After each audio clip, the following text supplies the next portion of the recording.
Eu gostaria de expressar a minha gratidão a todos os organizadores por essa oportunidade, principalmente o Dr. Andrei. Eu venho da cidade do México, eu sou avaliado, eu trabalho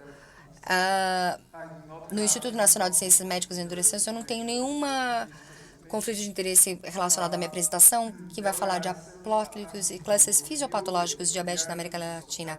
E foi me pedido falar das peculiaridades da América Latina. E a inclusão desse tópico mostra a importância da colaboração e trabalho em rede dessa conferência. Aqui eu vou falar de alguns aspectos distintos de diabetes tipo 2 em países da América Latina e também as genéticas da diabetes tipo 2, né, na nossa região e também as áreas de oportunidade que existem para o combate à diabetes, principalmente falando da nossa população. Como vocês sabem, a América Latina tem um problema grande com o diabetes. Praticamente todos os países da nossa região sofrem uma epidemia de diabetes com uma grande prevalência no México e no Brasil, os dois campeões. Contudo, é preciso salientar que existem pontos fortes, algumas características específicas nesses países que eu acho que deveriam ser reconhecidas, tais como a idade. Eu vejo que acontece muito mais precocemente nessa região. E também existe uma grande porcentagem de casos não diagnosticados. E temos uma heterogeneia no nosso sistema. Então, você tem tratamentos de ponta, que uma grande parte da população não tem acesso, que inclusive tem pouco acesso à medicação básica. E também a eficácia do sistema de saúde, eu diria que é pouco ideal. Agora, um exemplo seria então o México. O crescimento da doença, a prevalência da diabetes, mostra o problemas do sistema de saúde, porque a prevalência chega de 1994 em 4%, em 2016 chega a 9,4%.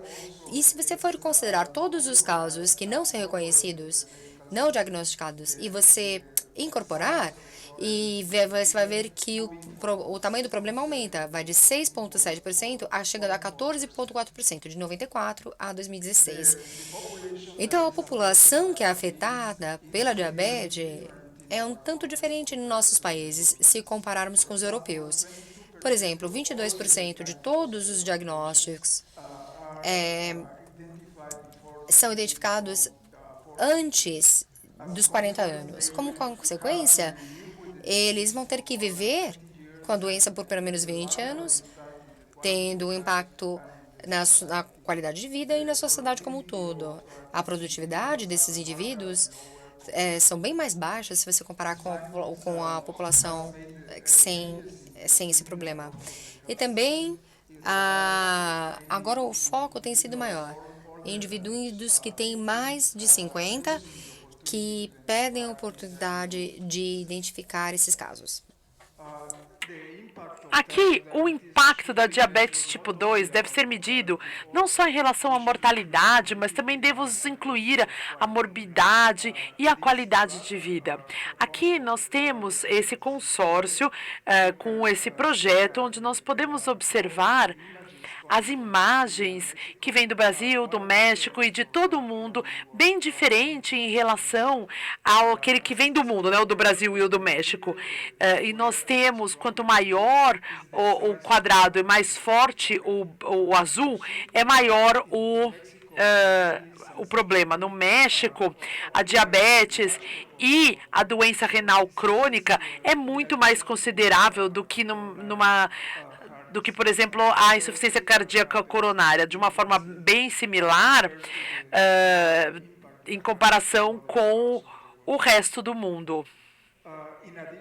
Além disso, algumas outras complicações, como, por exemplo, a nefropatia diabética, a retinopatia e o pé diabético, causam grande impacto nos nossos países.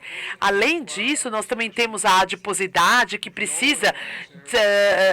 que é necessária para uma expressão da doença. Alguns fenótipos que são comuns mais comum nos nossos grupos étnicos, por exemplo, um colesterol HDL baixo ou uma esteatohepatite não alcoólica em comparação com o mundo todo. E, por fim, a interação com doenças infecciosas, doenças crônicas e que aumentam o impacto da diabetes tipo 2, aumentando também o número de tuberculose, de influenza, de HIV e outras infecções. Uma das explicações em potencial para essa alta potencialidade de diabetes tipo 2 é a origem étnica da nossa população. Na América Latina, nós temos uma população mista, que é algo comum. E aqui nós temos a mistura da população mexicana. 63% da nossa herança vem dos índios norte-americanos, 3% da África ocidental e 34% da Europa. Então, nós temos a oportunidade de colaborar, tivemos a oportunidade de colaborar com um estudo recente. E uma das questões que a gente via nesse estudo era identificar a hereditariedade dos mexicanos e da população indígena que vivia na região no México. E nós achamos um ancestral comum que está presente para quase todos os americaníndios que vivem ali na fronteira entre os Estados Unidos e o México, vendo as descobertas e também da comunidade nativa.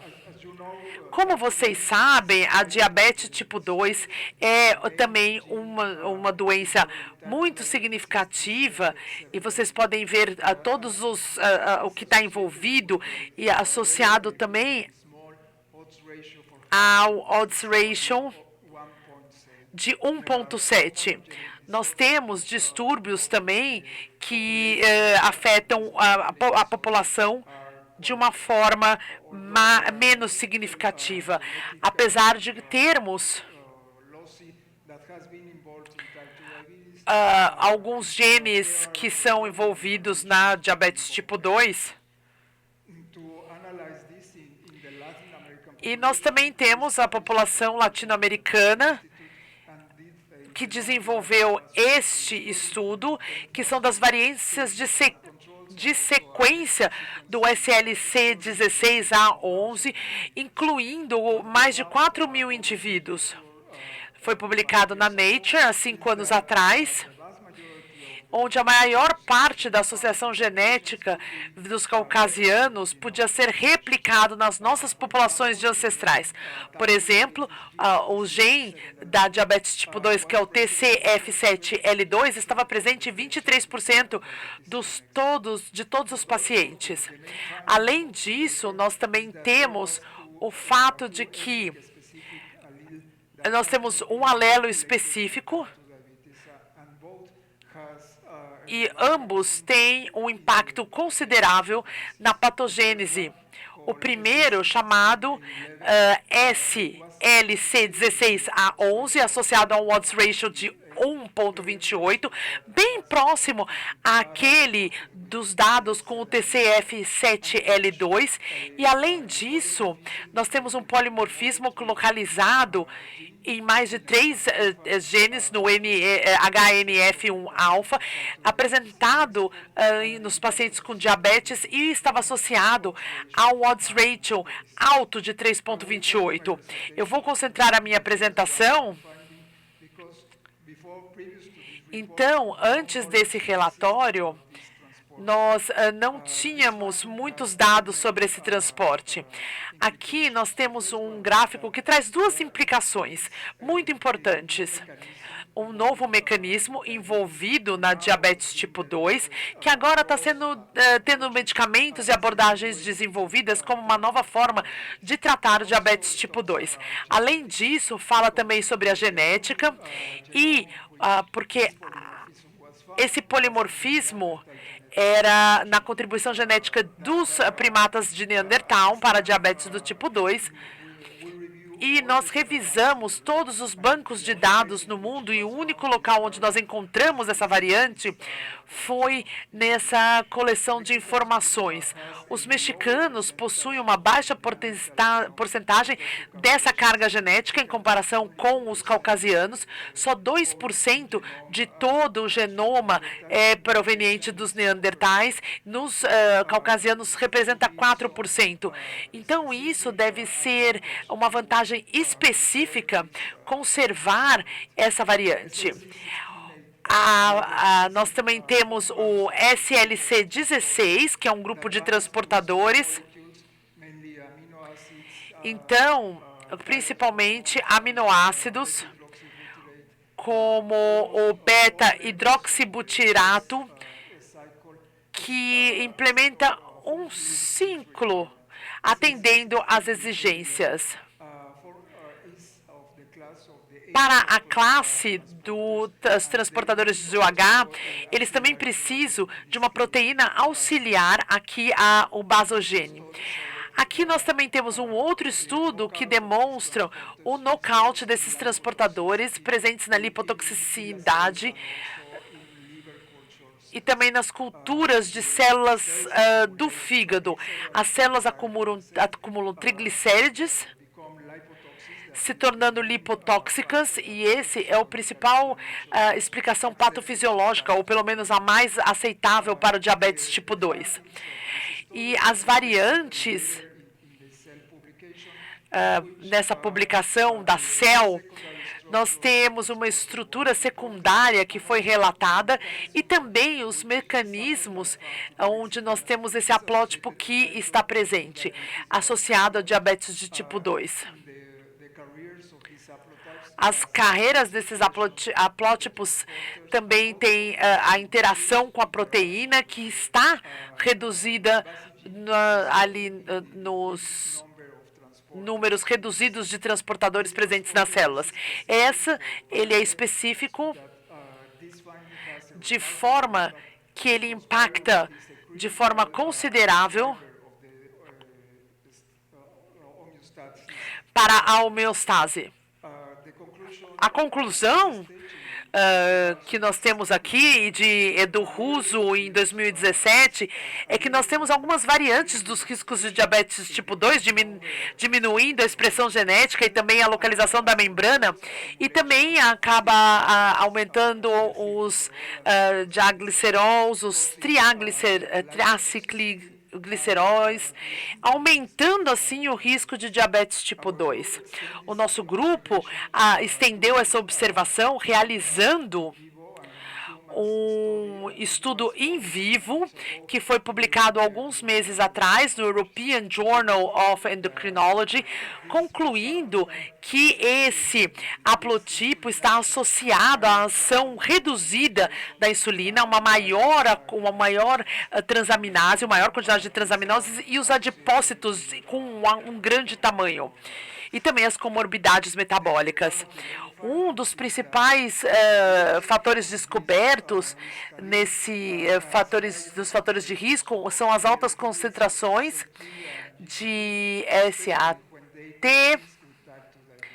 principalmente nos casos de diabetes tipo 2. A gente quer provar que esse haplotipo também é considerável para a ocorrência da doença. Nós fizemos o estudo CLAM, onde nós medimos o valor M para idade, gênero e os valores da hemoglobina glicada, e vocês podem ver a diferença para aqueles que eram os portadores e se também você observava aqueles que não eram portadores. Nós obtivemos, além disso, as biópsias dos portadores e observamos que a distribuição e o tamanho dos adipócitos eram diferentes. Quanto maior os adipócitos, maior era a disfunção dos presentes nos portadores. E quanto menor eram os tamanhos, eram menores as ocorrências da doença. Nós tentamos integrar a patofisiologia nessa imagem. Aqui nós temos a transportação seletiva do piruvato. E vocês podem ver que o piruvato é afetado das mitocôndrias, com a geração da ATP, diminuindo o risco que deve, então, passar para outra alteração metabólica para a lipogênese em sua preferência. Ou, se não convertido em lactato, o lactato pode passar para... Vocês sabem, o lactato é o precursor da produção de glicose, aumentando a concentração de glicose em jejum. O lactato é um promotor dos adipócitos e é um grande determinante do diâmetro e da funcionalidade dos adipócitos. Nós acreditamos que esse único defeito pode ter um efeito considerável na produção e também no tamanho dos adipócitos e na função desses adipócitos. Aqui nós temos as associações com a nefropatia diabética, a doença cardiovascular, as retinopatias. Nós temos dados preliminares que demonstram uma tendência com a associação e a nefropatia diabética também. Essas associações não estão limitadas somente a diabetes tipo 2, nós estamos também explorando associações com outras doenças, como defeitos observados em grande maioria no diabetes tipo 2. Aqui, nós não temos algo comum na América Latina,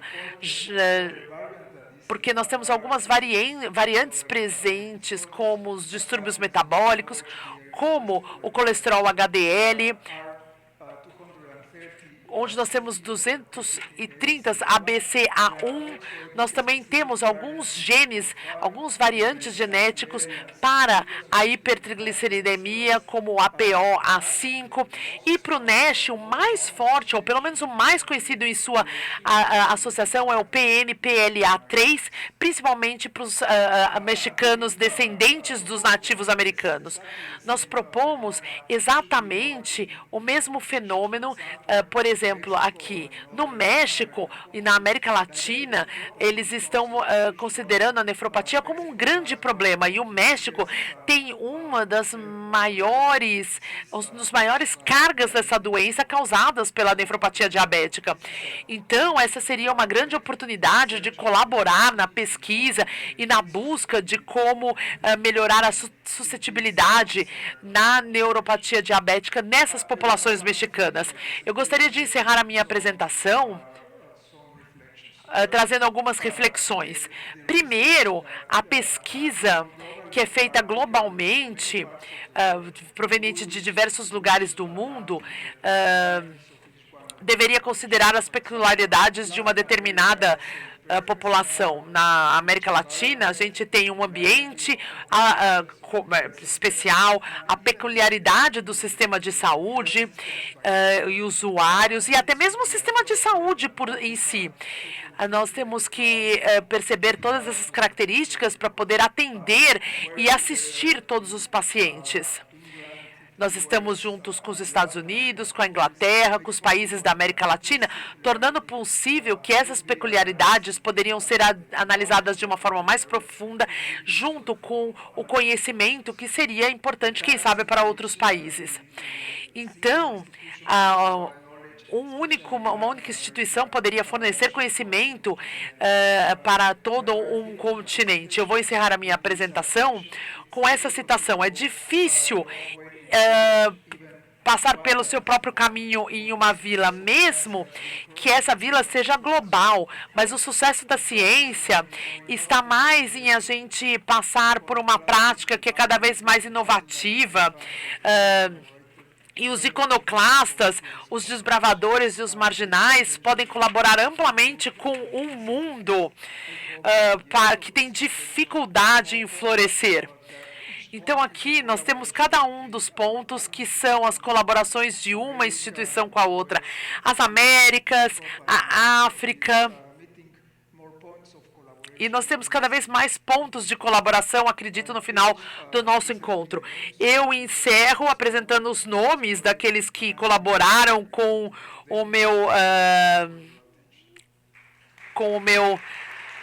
a minha apresentação e agradeço a atenção de todos vocês.